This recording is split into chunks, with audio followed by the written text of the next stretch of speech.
Hey guys, welcome back to the channel. Today we're out here on the Sword Grounds and we're going to record a follow-up. We did a video a couple weeks ago of what's the tackle that we take in our tackle box, and then we talked about we're going to release this video which is going to show you the gear that you need to have on the boat aside from the tackle, right, when you go sword fishing. We're going to start today talking about the harpoons. We carry 2 harpoons on the boat at all times, right, ready to go, clipped to our line and our jugs. And the reason for that is, guys, we've had a lot of times that we talk about this in the harpoon rigging video where we stick a harpoon in a fish and it dumps line and goes back out, and as you're fighting that fish on the reel and pulling the dart line and you get it boat side, you've got to stick a second harpoon into the fish. So we've never had to go above 2, but we have had to use 2 harpoons a lot. So we carry 2 harpoons on the boat. They're ready to go at all times. Once we start fishing, we always have 2 or 3 gaff hooks out, and we have the harpoon, our primary harpoon, out. And then if we need to go to our secondary harpoon, we'll get that in the fight. But you don't want to be in the heat of the battle and you're reeling the fish up to the boat, running around the boat trying to get a harpoon out from your rack under the gunnels, or a gaff hook, and people are running around with a gaff trying to gaff the fish.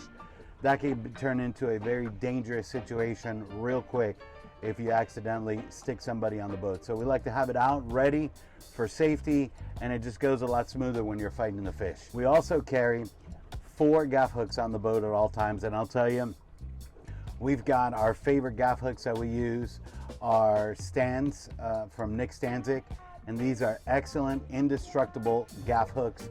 They're carbon fiber, they're light, they're extremely strong and durable. Those are our go-to gaff hooks that we use here on the boat. If you're not sure where to buy the Nick Stanczyk gaff hook, we'll put the information here in the video so you can see it. We'll also put the information for the harpoons. We use Scourge of the Sea harpoons.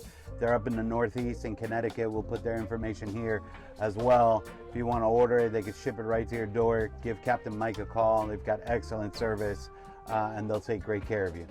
As far as our harpoon line and our baskets, we bought those at rjboylestudio.com. They're awesome. They're ready to go. Literally, you've got the 1,000 feet of line in a basket with the jug, with a light, ready to go. All you got to do is clip it on. And if you're not sure how to rig the harpoon, check out this video where we go step by step on how we rig our harpoons. The next thing that we're going to talk about, guys, is lead. We carry our lead in our Yeti bucket. The Yeti bucket is excellent. It's got the rubber around the bottom. It's not going to slide all over the deck and fall over. The other thing that we have is we have a lead organizer from Tigris Outfitters, and this thing is unbelievable. You can slide all your leads into it. It keeps them nice and neat. If you just put them loose in a bucket with the waves, they're going to shift and your bucket could fall over. We probably got 100 pounds of lead, 80 pounds of lead in the bucket. If that bucket were to fall over and hit your deck, you could chip your fiberglass, you could crack it. Avoid all that, spend the money, get the lead organizer. You're going to love it. Now, the other thing I would tell you about the lead, guys, is get the stick leads. Those stick leads are going to travel through the water a lot easier. You could slide it in a rod holder when you pull it up and you unclip it. They're a little pricey, but it's going to work a lot better than trying to use rebar or making weight out of cement. Just spend the money, buy the stick lead. You're going to fish a lot better, and you keep them nice and organized on the boat. The other thing that we like to do once we get out here is that we set up our lead lines already. We've got our lead lines hooked up, and we always have 1 or 2 extra leads already with the lead line on it. If we lose a lead, we get hung up on the bottom for whatever reason, let's say we're out of a lead, you could very quickly just grab another lead out of the bucket and you're ready to keep going fishing, versus having to open your tackle bag, pull out another lead line, or even make one from scratch. If you're unsure about how to make the lead lines, we've got another video where we go into step-by-step detail. You can check this video out and it shows you how we make our own lead lines. The other thing, guys, that we want to talk about is really, it doesn't have anything to do with gear, but it's got everything to do with your rod placements on the boat, okay? And it is very important that when you're driving the boat, okay, that you could see your rod, you could work it. If you're, I do a lot of fishing by myself. If I'm on a charter, I need to be able to to get to that reel, right? And once we hook it, we let the customers fight the fish. But you got to have the reel pretty close to where you're going to be, but also you can't have it that it obstructs your view, right, if somebody else is standing at the reel. So we've got ours positioned about 1.5 feet forward to the bow of where I am at the helm, and I can see the line perfectly while I'm driving the boat, and I can also see the line if I have somebody standing at the reel. Their body doesn't block me, and that's critical because when you're driving is one of the most important things when you're sword fishing. If the person behind the wheel doesn't know what they're doing from a driving perspective, it's going to be a nightmare for you, right? And one of the things that they have to be able to do is they got to be able to see that line, okay? And especially when the fish is getting close to the boat and the fish is darting around all over the place, the driver needs to be able to clearly see the line and maneuver the boat to keep the fish away from going under the boat and away from the propellers. The other thing is the positioning of our jug rod. And so that's our secondary rod that we fish on a buoy, and we've got that rod positioned towards the stern of the boat at the second to last rod holder on the boat. And that rod is, you want it to be far back on the boat because that's just going to go straight back behind the motors, and you want to give yourself space on the deck right here so that you could fish. The other thing I would tell you is carry a secondary jug on the boat. There's been a lot of times that we've been fishing, the lead line loop is the same loop, that wax loop that's on your buoy marks, and those break. And if that thing breaks when you're fishing and you got both lines out, it's going to take you 20-30 minutes to clear both lines out of the water before you can start driving and trying to find your jug that's floating in the water. Now, on a very calm day, you might be able to easily spot it. I have lost two jugs before, where it's a rough day and that jug is going in the waves and you're moving in the waves. Very hard to find the jug. So rather than being out one rod that you can't fish, we carry a secondary jug on the boat. We take it out, we clip it back on, and we're ready to go fishing. Then when we get back to land, we can order a spare jug to have on the boat. Now, if you're wondering where to order these jugs, guys, I'll tell you, you got to get the jugs from a right place, because if these jugs are made incorrectly, this thing is not going to work right. It's not going to lay right in the water. It's going to lay down. It's not going to give you the results that you want. So we would highly recommend, we got our jugs from rjboylestudio.com, and we'll put the information here so you can see it, that you get the jugs from a reputable place like RJ's, and it's going to work perfect for you. And then the last thing I would tell you, this really is not so much from a gear perspective, but you got to think, right now we're probably, from the marina where we left, we're about 32 miles, right? That we came out, and we're fishing down in the Keys today. So it's a 32-mile one-way trip.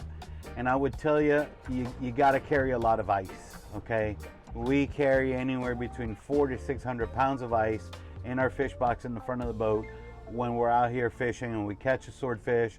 We could easily bury him in the ice, and you want to make sure that that meat does not fall into the danger zone, and you could get somebody, your family, friends, sick from eating that meat. See a lot of guys, they catch a swordfish, they throw it on the deck, and they're back at their house in 2.5 to 3 hours to start cleaning that fish. I would never eat a fish like that, and I would tell you, you wouldn't want to eat a fish like that, okay? Take a lot of ice on the boat. You know, we've got an insulator. When we built this boat, we insulated our fish box in the front with 4-inch foam and fiberglassed it in so we could hold a lot of ice in there and it doesn't melt. And the other thing that we carry on the boat is that we carry one of the fish bags from Reliable Fishing. Now, you've probably seen these bags on Wicked Tuna. They're excellent. We could probably fit a good 60-inch swordfish in the fish box in the front. But anything after that, the bill is kind of in the way, and we could cut off the bill and we could fit them a little bit bigger in there. But once we start getting into the 250-pound range and up, it won't fit in our fish box in the front, right? And so if you're out here fishing and you catch a swordfish, you can cut the bill off, but the body needs to remain whole and intact, right? In case it gets stopped by FWC, that they can measure it. So if you run into that issue and you got a 2-hour ride back to get to your house, 2.5 hours, depending on where you're at, we've got that bag. We open it up, we could put it right here on the gunnel, and then when we put that fish in there, you're kind of like making a taco or a burrito out of the fish. You slide the fish in, we take all the ice out of our box in the front, and we pack that thing in with ice and we close it. And when we get home, it takes us 2 hours to get home, and by the time we get home, that thing is still packed with ice. Highly recommend that you guys get into one of those bags if you're going to be doing this for a hobby or for long term, because you never know the fish that's going to bite your hook, and one day you're going to get that one and you can't put it anywhere, and the last thing that you want is to get back home and that meat has spoiled and you can't eat it, or you don't know it's spoiled and you eat it and everybody gets sick. Now that bag is real easy to stow away. We've got it stowed away right underneath our gunnel on the bow, and we've got it clipped to our backing plates on the rod holder with bungee cords. So it's nice out of the way when we need it. We unclip the bungee cords, we bring it out and we open it up. I think it's 9 or 10 feet, and we could slide that fish in there. Guys, hopefully this helps clear up maybe what you should have on the boat and kind of why you should have it on the boat when you come out here sword fishing. I would tell you, spend the time and watch the videos that we have in our Swordfish 101 playlist, because the last thing that you want to do is be out here 30 miles from land and you need something and you don't have it on the boat.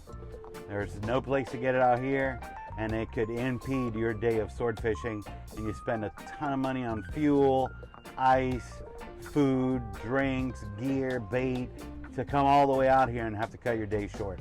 So give it a go, check out our playlist. Let me know in the comments if you have any questions. We'll be glad to help you guys out.